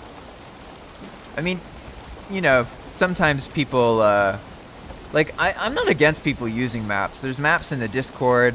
I have maps of like the path and where it is. The thing that I don't like is when people have like a GPS system, basically, you know, and that's how the original game works. So, all right, here we are. We have our carve. We are well rested. So we just need to chop some wood so that we can build the, yeah, we're also gonna need a fireplace. That's right. Just so I can build the cauldron, because the cauldron has to be over a fireplace, right? No? Oh, I don't have a I didn't bring the forge. Classic. Because the carved shipmaster is all the way over here. Alright, time to go get a forge, I guess. Let's drop off some of this stuff, though. Boom. Nice little chest here. There we go. Now, pretty much all the stuff we need. Just gonna toss that there. Now we can go get what we need for a forge. And then we should be able to move forward. Yeah, I forgot that you need a forge in order to build the cauldron. I mean, which makes sense. It's made of metal and tin, right? Definitely makes sense. But All right, so back here. This boat is so slow. You just wait. As soon as you see the tune, you'll get it. You'll get it. It's maybe too fast, and it's definitely much better for showing stuff off in stream. To be honest, today I started off badly because I know for the streams I need to have like a specific thing that I'm trying and I'm showing each stream that I like mess with for like 2 or 3 hours. Pretty much, that's like the format I need to do. But hello Jeremiah. Hello. Good to see your name again. You didn't remember the forge either. Yeah, I'm glad we all have we make these similar mistakes, right?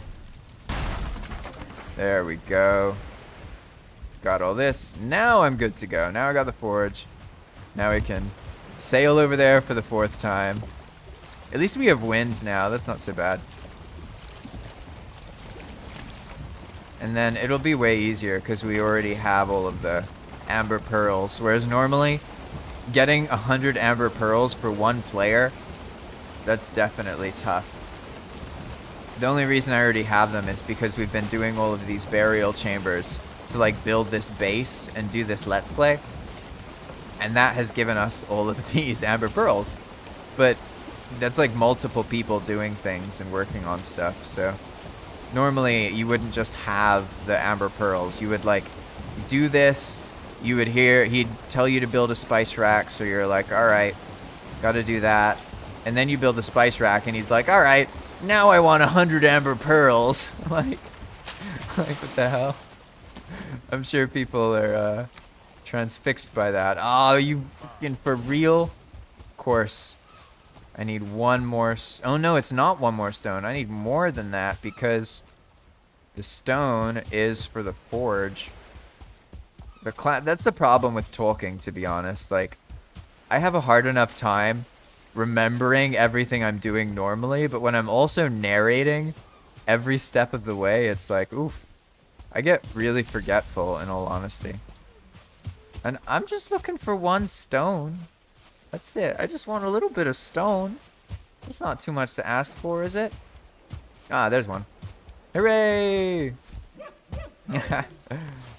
Alright, how much does... It needs 2, right? Oh no, 5? That means I need to find some more... Oh gosh! Okay. That... chill out, mister. I'm just looking for some stone. I'm not even trying to fight you. I used all the eater food, so I can't even use the magic anymore. I guess that's a sign that it's reasonably balanced, though. Oh, gosh. Oh, I know what I can do. Grey Dwarfs drop rocks, right? I can just shoot a couple Grey Dwarfs. Oh, no, he's going to kill me! Ah, I forgot I had frost arrows! Killed by my own frost arrow. The frost arrows are really powerful. Like, really, really powerful. And they also hurt you. So I often forget that.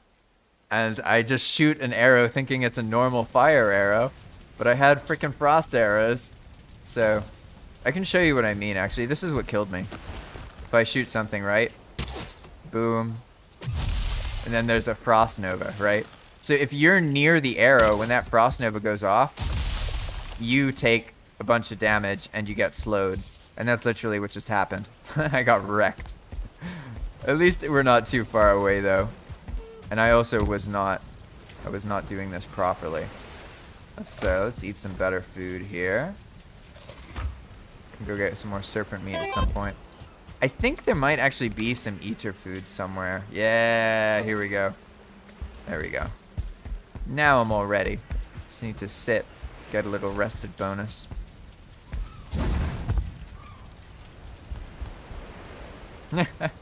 You know, I've never sat as much as I do in a game as in Valheim. They give you a lot of good reasons to sit down. It's also nice sometimes streaming because I can just chat and sit. Yeah, Valheim Enjoyer says, back to sailing again. Yep, exactly. Except now I moved the boats away, so I could use that one, but I'll probably just jump. Otherwise, I'll leave the other boat. And, hey, Pan, what's up, Pan? Pan says waiting for the crystal battle axe versus undead. Yeah, that's gonna be fun. I haven't shown anybody. I've only shown that on the stream. I've only shown the silver arrows, so people might not realize that like there's like this whole silver buff system, and all of the silver weapons do way more damage. It's like a secret for us. Yeah, and I'll fix this river at some point. I deepened this river, and in doing so, I like exposed this copper node, and all of the trees nearby as well are like floating, right? Here we go. Oh, yeah, no, not just, I fed the coal, but also I forgot the stone. I almost went back there. So when you saw me feed the coal, I didn't have it in my inventory, but thank you for saying that, because I died to that wraith because I was looking for 4 more stone. So our life will be a lot easier if I just bring 4 more stone. It's gonna be fine. And just in case you're right about the coal, I'll bring some too. Why not? There we go. Now we know we're fine. You saved me though. I'm definitely glad. It's actually cool. Streaming's quite fun, to be honest. Like when my internet isn't breaking, it is genuinely entertaining, and I learn a lot from the things that you all say. And it's quite cool. Like the other day I learned that you can look at a build object and use shift delete, and instead of deleting it, it will copy that build object to your hammer. And that's just really, really awesome, because really anything that allows me to not have as much dependence on UI is a good thing in my head. So, like, I don't like it when I have to spend a lot of time moving stuff around here. And also from like a streaming perspective, I don't think that's very interesting to watch for people. Whereas like, as long as it's daylight in Valheim and you're, you know, exploring, I feel like it's a very pretty game. Yeah, and it's unfortunately my streams are just gonna be laggy sometimes. I like don't have the ability to get a better internet connection yet, so I have to wait until that's possible, or technology like improves or something. But it seems to be this is reliable enough that I can at least practice. So now we need to get our body. Well, I need to get my body back. At least I think the wraith is probably gone. Now that I know that I have frost arrows with me, it'll be way easier. The frost arrows are crazy powerful because they do AoE damage. So really, once you start using them, like, that's how you bypass a lot of the difficulty in Path of Magic. Like, there's a lot of situations where you have to deal with like extreme amounts of mobs, or mobs that are much stronger than normal. And if you just play normal Valheim, you're basically gonna get overwhelmed. You have to use all the different Path of Magic mechanics, basically. So here we are, we got our stuff back. Awesome.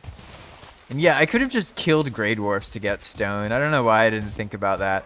I always forget that Grey Dwarfs drop stone, resin, wood, and Grey Dwarf eyes.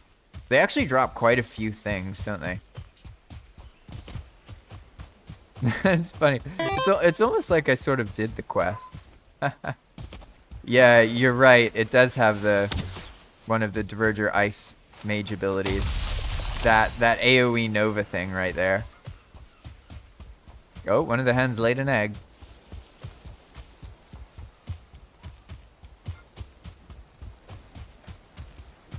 I have 5 chickens. Well, 2 big chickens and then 3 little chickens. And every morning they lay eggs and freak out. So if you hear a hen loudly clucking off in the distance, that is because she just laid an egg. And she's doing her I laid an egg song. They go, what's funny is if you actually pick the chicken up and hold it for a little bit, they calm down. So like I could go pick her up right now, but I should probably do that actually. 1 second. I'll summon the guy. Here we go. Let's do this. We need our campfire. And then we need our forge. And then we need our cauldron. And then we need our spice rack. I see how this is actually kind of a complicated quest, because it's like, oh, make the spice rack. But you need a cauldron to make that. And what do you need to make a cauldron? Oh, you need a forge. So it's like, you actually need a decent amount of stuff. There we go. Hey, and he even noticed. And now he's like, fill your car with amber pearls and return here. I'll upgrade it to a tune. The fastest ship you've ever seen. And then if we look in the chat, it says the carved shipmaster tells Labrat how to acquire a tune for 200 amber pearls. Hey, hey. And we have our carve right there. We have 200 amber pearls. So I'm gonna go pick up a chicken, and then I will be right back. And look, I got to do this thing. Wait. Here we go. Yeah.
Hey, okay, now I am back. And did that work? I feel like it should have just shown you that I was doing a thing and then I came back and now everything's back. And let's see. So how do we do this again? We put the amber pearls inside the ship. I don't remember what the trigger is. Maybe it's just jumping or something? I don't know. I guess I'll see in a moment. So we put the amber pearls in here. All right, and then I jump. Ah, okay, I see. So then, boom, it vanishes, and then boom. Look at that. Fancy, fancy. Tune are incredibly fast ships. Do be careful. See?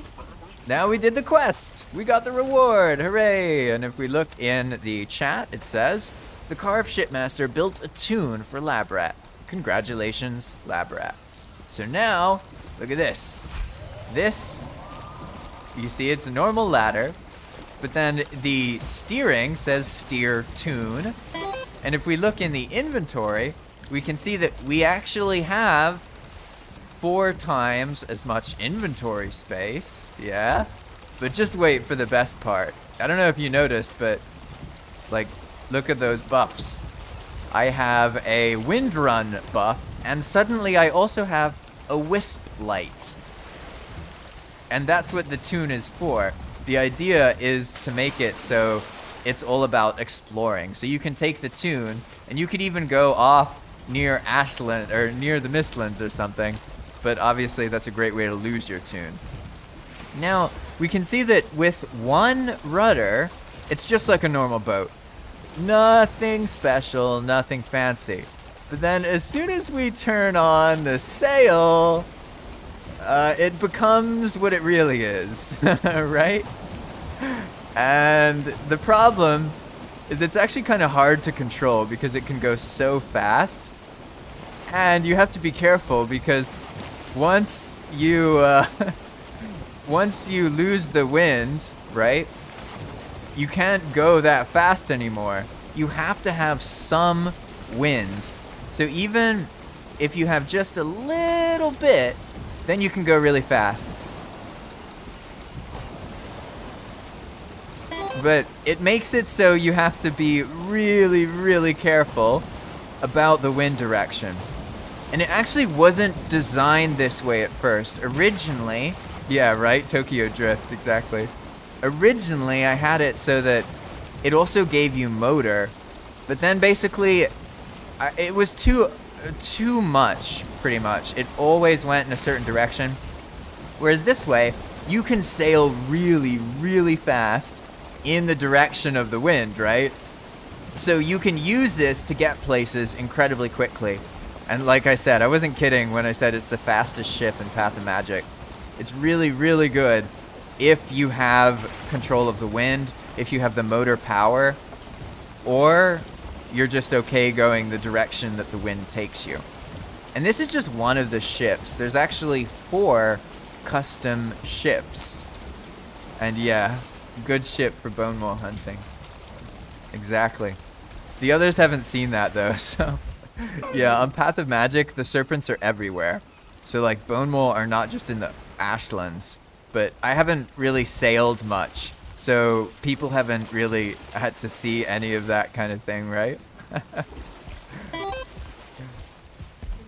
Yeah, it does. It sails faster than the missiles that the monsters shoot.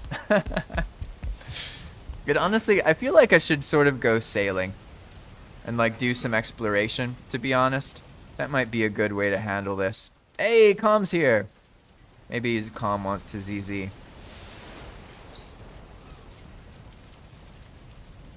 Because I haven't really shown too much other stuff, and there is some pretty gnarly stuff that we could show.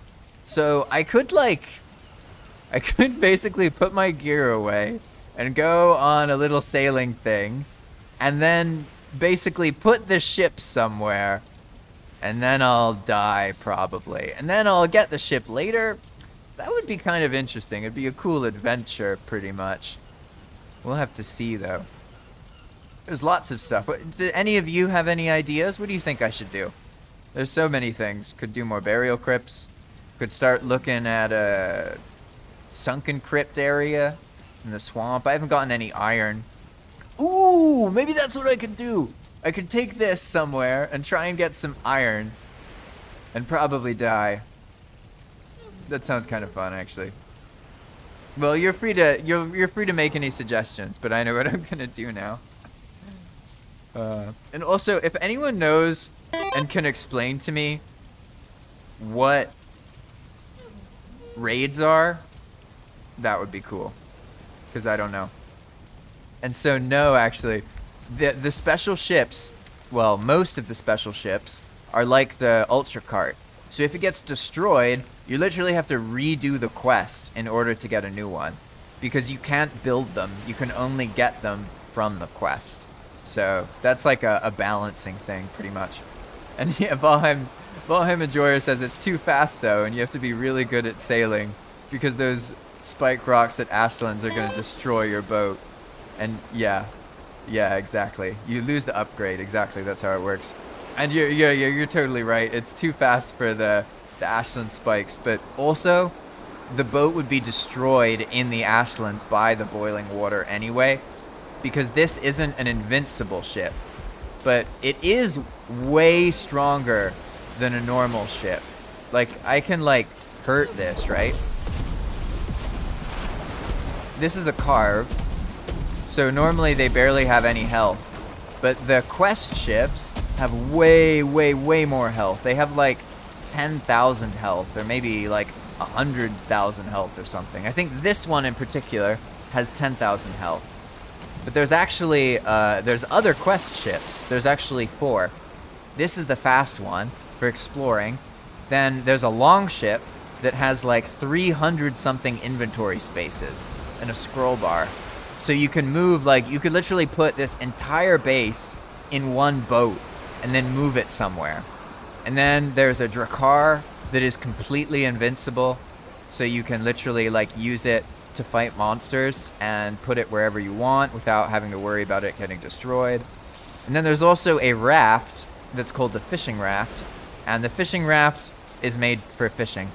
So like you get a rested bonus and it moves really quickly, and it makes it so you can easily fish off of the raft. It's basically just a really powerful raft that moves around pretty quickly and has some other benefits. So I'll show all of those at some point. I honestly should have answered this one. To be honest, I should have said that this stream is the stream that I'm doing the carve quest, but I didn't have the foresight to name it properly in the beginning. Let's see. Valheim Enjoyer says, but gathering 200 pearls, I think I have to visit like 20 sunken crypts. Yeah. So on normal Valheim, yeah, but on Path of Magic, the burial chambers, like we got all of this from burial chambers, but I think you're right. It probably was like 10 burial chambers because we've been saving them up, and I wasn't the only player doing burial chambers, and the other players would leave them there. So it is definitely like, it's an expensive thing. Getting 200 amber pearls is not simple, but it also makes people value amber pearls. And that's kind of what I go for, is like on Path of Magic, it's all about figuring out all of this bullshit that shows up in your inventory and how to make players excited about every god dang thing. They need to be excited about coal, about resin, about grit. You know how challenging that is? Like, to make people care about these things, it's like you have to try a lot of different stuff and listen to players, and they get ideas, and that's what's so cool about EWP, in all honesty. So now, I gotta think this through a little bit. It's time for us to leave the safety of this lovely base where I don't have to worry because there's all this food. Nah. We're gonna go try and get some iron, and I'm probably gonna fail. But it's gonna be fun. So what we're gonna do is take some stuff to visit a place I already know about, basically. And because we now have this super fast boat, I can go to somewhere that's kind of already set up near a crypt.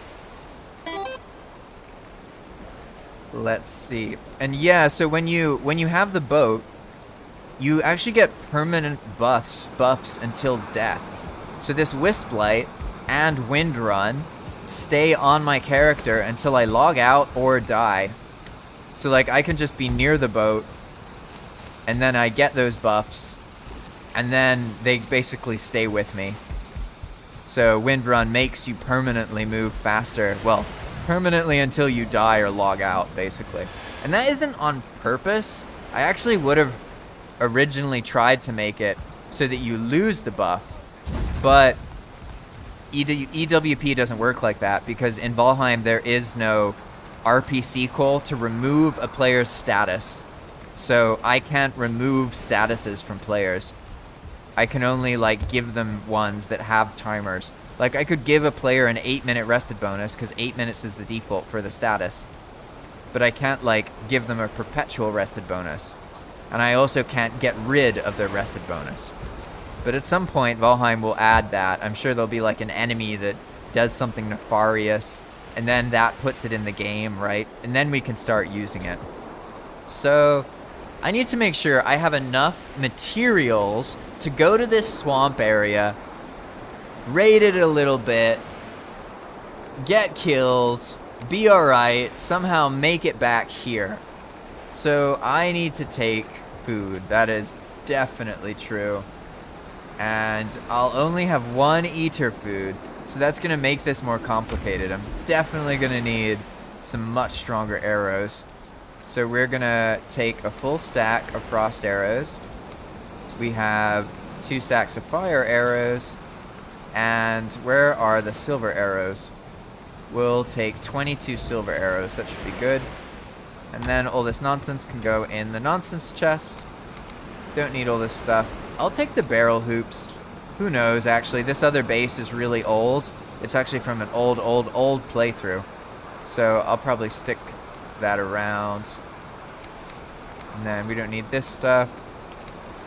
This should be good, to be honest. Wait, can I equip this? Oh, no. I can! Hey! Awesome. I want to have one of these. These things are so cool. I love these things. Hello, Mr. Diverger. Teach me your secrets. Why, thank you. Alright. So I will be needing food. Probably a better food than this, but we're just going to take some of the better food. And some of the better food from here. I guess I could cook up some serpent stew real quick. No, I don't have enough for this anymore. Ah, I see. There was an explosion at some point. I get it, I get it. Yeah, and the explosion broke the cauldron. And also the mead kettle. I'm now missing enough tin for that, but that's alright. Here we go. There should be, yeah, serpent stew. There we go. This is what we need more of.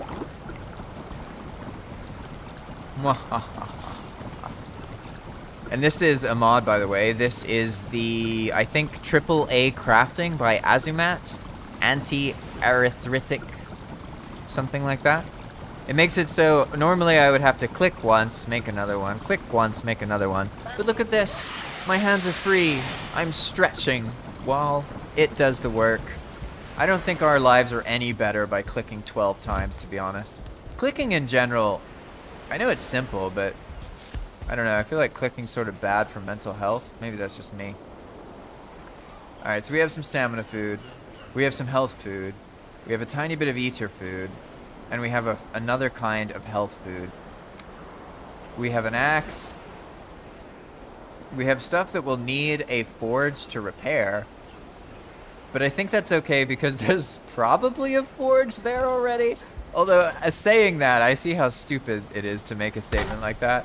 So instead of me assuming that there is a forge, I'm going to actually take some of the things I would need to, you know, make a forge, right? And this is one of the most lightweight extensions, so I'm going to take that one. And I think that's about it. There's obviously something I'm forgetting here. But for now, nah. For now, we're just going to go with it. And also, I know this map pretty well. I mean, I've been playing on this world for like over a year, like a year and a half. But I do not know it perfectly. So bear with me. Depending on the wind, it is possible for me to get lost.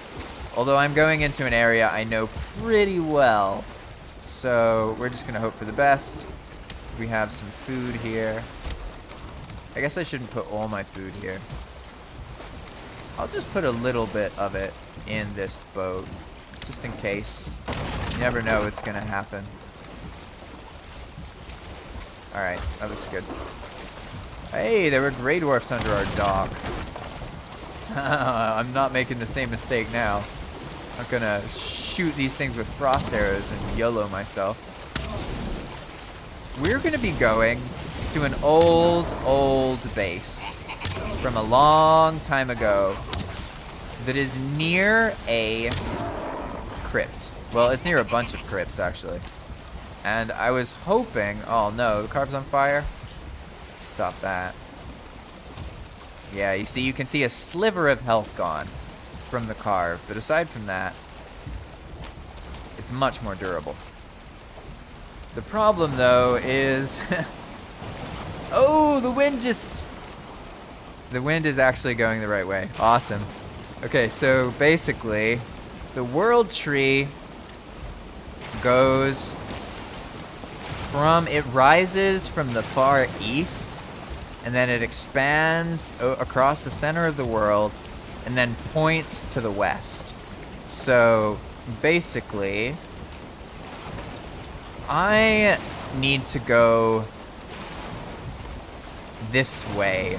The problem is the wind is not quite letting me. I basically need to go due this way, right? But, yeah, this is where it might get a bit sketchy.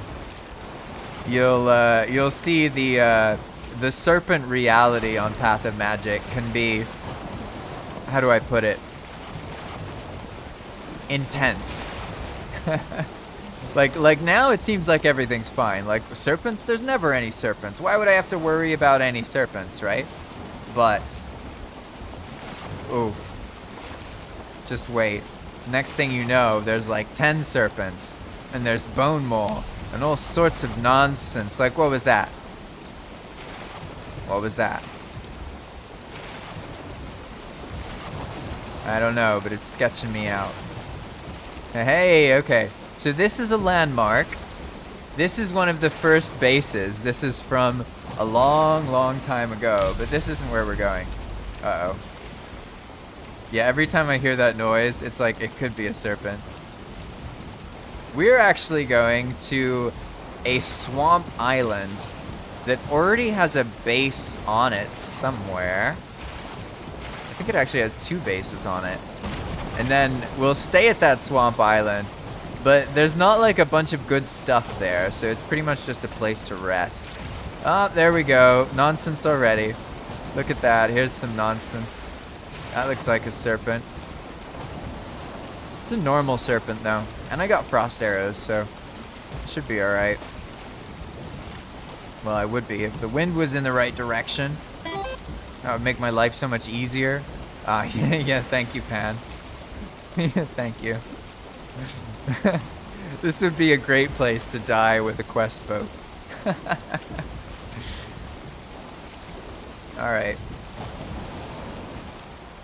Yeah, so the island, I need to go over there, like where the camera's pointing. Hey, a dock. Ah, that's right. This is like a little rest spot over here. I guess I can hang out here for a moment. The wind's like really not working. I need to go the direct... What? Like, how does Valheim know where I want to go to always put the wind against us? Like, I swear, you can tell where you want to go by just looking the opposite direction of the wind. The wind comes from where you need to go. That's why you always got to sail into it, I swear. So this is like a rest stop, basically. It's like a fishing dock slash... Uh-oh. Place to repair. So you can repair your boat when you pass by. Hang out here for a bit. There's this little thing over here. I may as well fill it.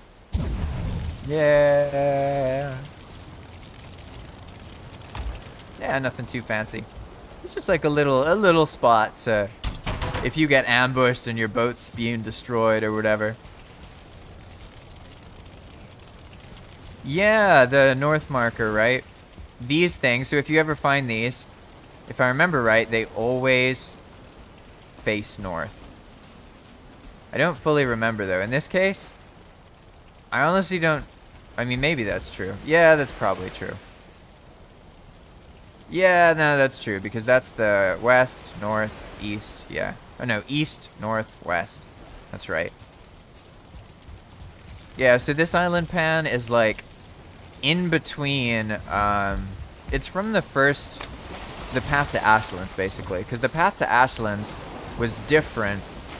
The path of magic starts on the starting continent you spawn on, whereas when we did path to Ashlands, you actually start normally. So we started and played like and did our bronze progression, and then after that we sailed across this ocean. And so this is like a rest stop on that passage that was known as the Great Migration. And pretty much like me or someone else usually had to sail people because they would get lost on no map mode. Pretty much. So it's like you can get like 10 people who try and get to the right place, but it's no map, so you end up with 10 people, like 5 of them dead, 4 of them in the wrong place, and 1 person alone in the right place. That's basically how it would go. But this, yeah, this is problematic because I actually need to go this way. That is like actually the like further north part of the starting continent. It's not where I want to be. I have to follow basically this tree where it's pointing.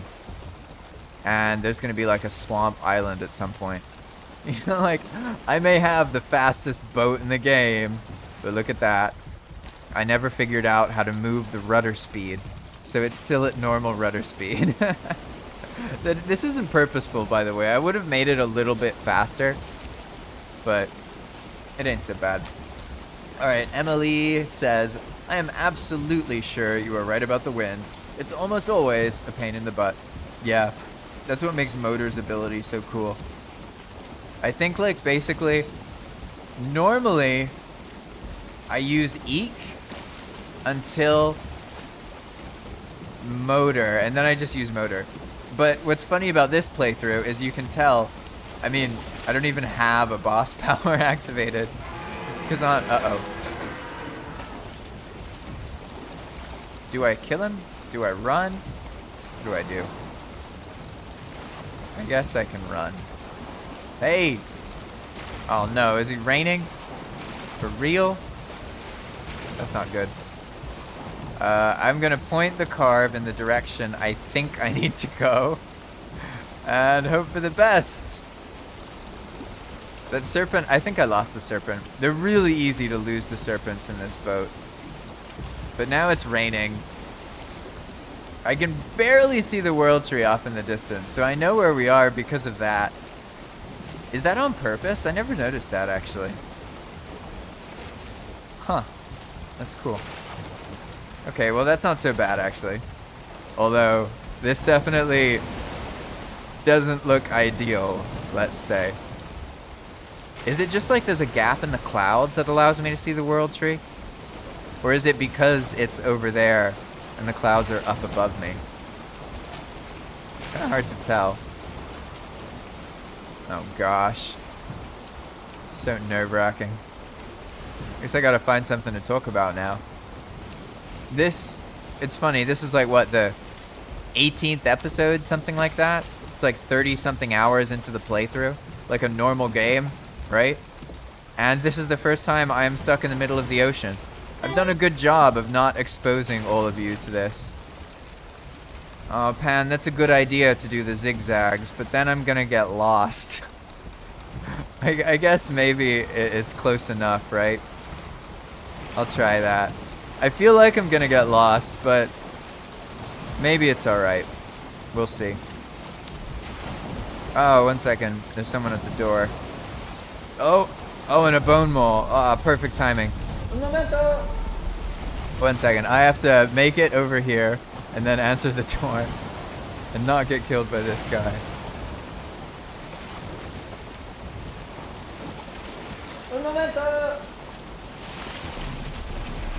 Alright, horrible timing here.